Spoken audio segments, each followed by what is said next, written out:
Alright y'all, welcome back to the channel and to some more turkey patterning, and today we've got another really interesting test. It's going to be another head-to-head choke comparison with a shell that we know is capable of some really nice performances, but we also haven't quite dialed the choke in just right, quite yet anyway. We've been very close time and time again, but maybe there's a real possibility that one of these two chokes, or potentially both of them, could be that absolute hammer of a combination with these loads. We'll see what we can get anyway. But for the shells I've got today, I brought out some more of the Epic TSS turkey loads. These ones are a 410, 3-inch, 7/8 ounce payload of TSS 9s at about 1,060 feet per second. We know Epic makes some great turkey shells. There's no question about that. But like I just mentioned, we've been very close to getting these dialed in, but just not quite as good as what I think they are capable of. And we know we've got two good performers for chokes today, so hopefully we should be able to find that perfect combination for them. As for the setup that we're running them in, I brought out my Mossberg 500 410, got a Simmons Pro Target red dot on top with a 24-inch barrel, and for the two chokes that we've got to run today, I brought out these two. These are some of the best performers that we've found so far in 410, honestly speaking. We've got a Trulock TSS Turkey. It's a 385 constriction. And we've got the Patternmaster Code Black Turkey. That's a 381 constriction. So a little bit of difference in constriction, a little bit of difference in style of choke here as well. But these two are known hammers, at least with most decent TSS shells. They really perform well. And we haven't run any of these Epic shells through either one of these chokes yet, so we'll see what we can get, and hopefully one of these two, or maybe both of them, is going to be that perfect combination. Before today's test, we're running everything the same as usual. I've got both turkey targets set up down there at 40 yards side by side and the chrono to get our velocity. So let's get you guys a view of that target. We'll take our shots and see what we can get from these Epic shells through the Trulock and Patternmaster chokes. Which one is going to be the better performer? Are they both going to be lights out? Or are neither one of them going to be that perfect combination yet? I don't know. I think we've got a good chance, but let's take some shots and see what they actually give us.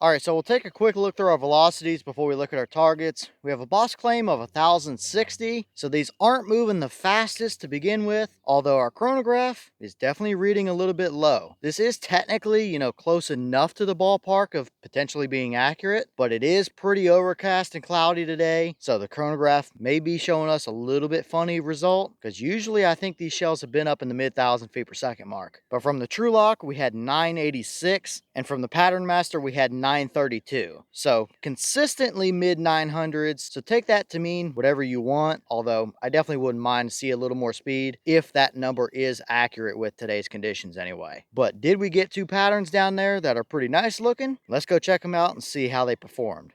Okay, so here are our two 40-yard patterns, and we see some decent results here. I think we're probably going to have a winner for sure, but I still think just off initial judgment here, we might be able to find a little bit better of a choke combo for these shells still. Both of these are decent patterns. Both of them are absolutely dead turkeys at 40 yards, but we'll really see once we actually look more in depth at these, and obviously we're going to continue testing more of those shells, so we'll see what happens as we continue doing more choke testing with them. But we have our Trulock 385 on the left and our Patternmaster 381 on the right. Pretty similar, but I think the Trulock is probably going to win it out, just on the initial looks here. But first up, we'll start over here on the left with our Trulock 385. And yep, we absolutely have a dead bird at 40 yards. There's several through the brain and a number more down the top of the spine there. And obviously, know where he can move to and get through that pattern. Pretty decent little hot clump of them right there through the middle of the neck and to just behind his head. Although it does get a little thin pretty quick as we get towards the edges of the target there. So decent core going on there. but it starts to get a little splotchy the farther we get to the edges. You can see we definitely strung a few pellets a little farther out than the rest of where our pattern actually is here. Nothing too out of the ordinary or too major there. It is a pretty condensed down area of shot. That turkey target is 12 inches wide, and the majority of our pattern is within there. So that is probably one of the better patterns we've seen out of these shells so far. I definitely wouldn't hesitate to hunt it, but I don't think it's perfect yet. I would ideally like to see those edges cleaned up and brought in just a little bit. Even if we don't have a dedicated hot zone right dead center in our core, if we can just bring everything in and get a nice even spread of about 12 inches or so there, that would be ideal. But still, this is not a bad pattern just looking at it with the turkey paper up here. And next up, we'll move over here to the right with our Patternmaster 381. You can see it's not too dissimilar to what our Trulock gave us, but I do think this is a little more broad of a spread. It might be a little more even within the, say, 12 to 14 inch range there on the bottom half of that turkey target, but I don't think our core is going to be as hot, and I think the overall size of the pattern is a little more open on this. We still definitely have a dead turkey at 40 yards. There's several through the brain and a couple more down the spine, but we still scattered several up there at the top and a few others just around the edges, kind of down there, and maybe a few over here off the left as well. So I don't think the Patternmaster here did quite as well as the Trulock did. There's a real potential that these shells prefer a touch more open of a constriction. This Patternmaster is a little tighter, so that is a legit possibility. This is still a pretty decent pattern if you prefer a little more leeway in your spread, but I still think the Trulock might win it out here today overall between these two anyway. So let's pull these turkey targets down, count some pellets, and draw some big circles, and we'll really see the difference on how these two performed. Okay, so now we've got our turkey targets down and out of our way, and we can definitely tell the difference now. And it pretty much confirms what I was already thinking earlier. Both of these are perfectly solid patterns, but there will be a little bit of difference here, and it will probably come down to personal preference overall. And honestly, that Trulock over there on the left looks pretty nice now that we've got our turkey target down out of the way.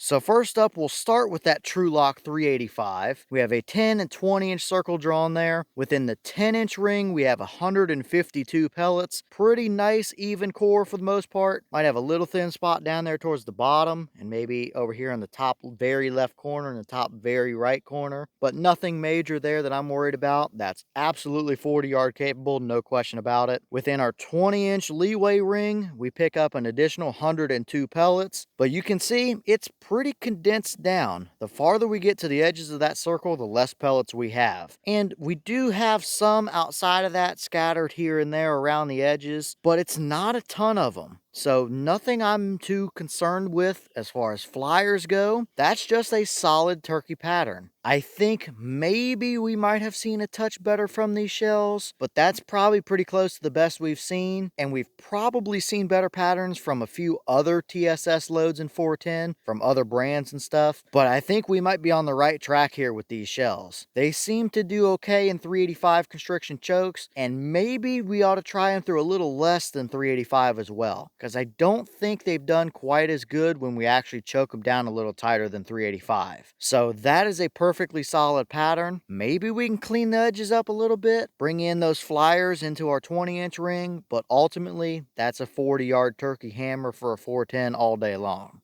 But now we'll move over here to the right with our Patternmaster Code Black Turkey 381. Pretty similar pattern, but you can definitely tell the difference here. This one's a little more broad throughout most of the entire pattern. It might be a touch more even as you get outside of our 10 inch ring. So this combo might be for the guy that prefers a little bit more breathing room with their pattern, although it's still not super all over the place. Within our 10 inch ring, we definitely have less pellets. There's only 101 within there compared to 152, so we lost 51 total pellets. That is a significant number in a 410, but it's still a pretty even core. Might be a little thin over there towards the right, but overall it is still 40 yard capable for sure. However, in our 20 inch ring, we have 133 pellets compared to only 102 from our Trulock choke. so we gained 31 pellets within there. So with the Patternmaster, we opened it up a little, took some pellets out of our core and dispersed them within our 20-inch ring. And around the edges, pretty similar story. Few little straggly bits here and there, nothing unexpected to see. So overall, that is still a perfectly viable 40-yard 410 pattern, but it is a little more broad than what we saw with the Trulock as well. Overall though, looking at these two side by side, I would hunt with either one of them. Although if I had these two to choose from, I'm probably going to pick the Trulock over there on the left. It's got a little hotter core to it, but it still has a little bit of leeway room to work with as well. But if you're somebody that's hunting closer ranges, or even if I knew that I was going into a place with thicker cover and stuff, I might choose that Patternmaster over there on the right. Both of these are perfectly solid patterns, but I think the winner is probably the Trulock between these two today anyway. Maybe we can continue dialing these shells in a touch more if we can just bring in some of those flyers around the edges and even out the 20-inch ring spread just a little bit. I think that's going to be what we're looking for here. But that Trulock is definitely a nice pattern over there on the left. So pretty solid results here today, and it certainly seems like potentially these shells might like a touch more open of a constriction compared to something like the 381 Patternmaster over there on the right. And here are the two wads out of those shells. You've got the Trulock 385 on the left and the Patternmaster 381 on the right. You can tell the little tighter choke definitely opened our wad up quite a bit more here, but neither one has any major damage that I'm concerned about. Nothing stuck down in there except a little grass. Overall though, nothing I'm worried about. Pretty typical stuff here. Even if they didn't open quite evenly, they still did their job just fine. Alright y'all, well, what did you think about these results right here? We definitely have two perfectly solid patterns. I think that Trulock over here is a touch better though. At least for what I like to see in my 410 turkey patterns, that's a little closer to what I want. And both of them are perfectly fine patterns. I wouldn't hesitate to run either one of them, but that Trulock is a pretty nice looking pattern. I definitely think pulling those turkey targets down gave us a better look here. Both of them look a little better than what they did with the actual targets up. So that's where drawing these big circles and counting pellets actually comes into play. They definitely give us a little better view on what's going on here. Overall though, the little less constriction probably won it out. Maybe these shells just prefer a little less choke. I have a couple other 385s we can run, and I've even got a flush full choke that's a 391, and it has shown us several very nice, very capable turkey patterns with other shells as well. So maybe that might be a pretty sneaky surprise performer too. So maybe we should test that. Either way though, have we found the exact perfect combination for these shells yet? Maybe so with that Trulock, but I still want to try the other chokes and see if we can just clean up that 20-inch ring a little bit. We're not far off, that's for sure. But leave all your thoughts down below. Is this about what you expected to see? Were you a little surprised one way or the other? Have you tested any of these 410 Epic shells? And if so, what kind of results have you seen from them? Are either one of these a combination you would hunt with? And if so, which one of these would you prefer? The little tighter core that the Trulock gave us, or the little more broad spread that Patternmaster gave us? Both of them would be perfectly capable 40-yard turkey patterns, but it's going to come down to whichever one you would prefer ultimately here. And what other choke combos do you want to see us run those shells through? Let me know all that down below. But with that being said, I've got some more testing to get done for you guys, so I'm going to get back to it. As always, we have the channel Instagram as well as the mailbox where you can send stuff if you'd like. All that information will be in the description if you're interested in it, but I'm going to get back to it, so I'll see y'all in the next one.